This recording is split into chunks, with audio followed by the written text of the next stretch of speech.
Okay. Political muna po, regarding muna tayo sa Eden Maleta Boys. Kahapon umarap ulit sila. May mga nabago po sa mga sinabi nila compare sa mga previous statement. Ano po reaction niyo po doon? Well, pinapakita talaga na adjustable at negotiable yung listahan nila ng mga tumanggap umano ng maleta, no? Um, June pa nila unang nilabas yan. Tapos noon may mga pangalan nga ng mga ilang senador. Pero kahapon binawi na, no? Dahil malinaw naman kasama dito yung mga kakampi ng kampo ni na Senator Cayetano, Senator Marcoleta at iba pa, no? Um, so, ewan ko, meron pa bang maniniwala pagka ganon, no?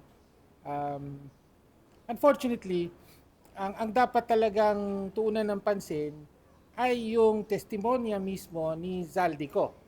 Siya naman ang unang naglabas nung information regarding kickbacks at saka nagpakita ng mga picture ng mga maleta, di ba?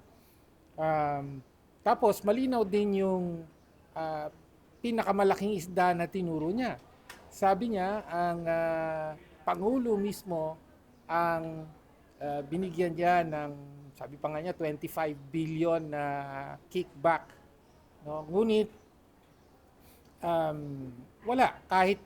Maging ang kampo ni na Senator Cayetano, Senator Marcoleta, hindi ito tinutulak ang linya na ito ng investigasyon. No?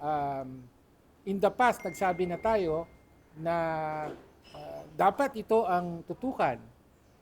Yung testimonya ni Zaldico plus yung pag-focus kay particular Undersecretary Adrian Bersamin, no, dahil sa kanya ultimately dumaan yung mga kickback from flood control and other insertions during the 2025 budget.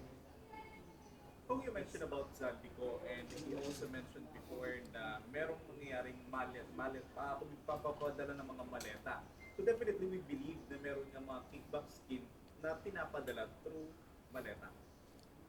Well, sabi ko nga, doon naman nagsimula yun, di ba? Sa mga nilabas na pictures ni Zaldico sa kanyang video statement along with pictures and some documentation.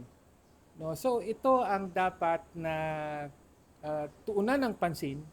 Unfortunately, ginagamit yung testimonya ng 18 Marines, obviously manipulated para banatan yung mga target ng kampo ni na Senator Cayetano, Senator Marcoleta at iba pa. At malinaw talaga na hindi interesado sa pagpapanagot, no? Kung hindi ginagamit bilang instrumento ng paninira for political purposes. Kasama dito, of course, yung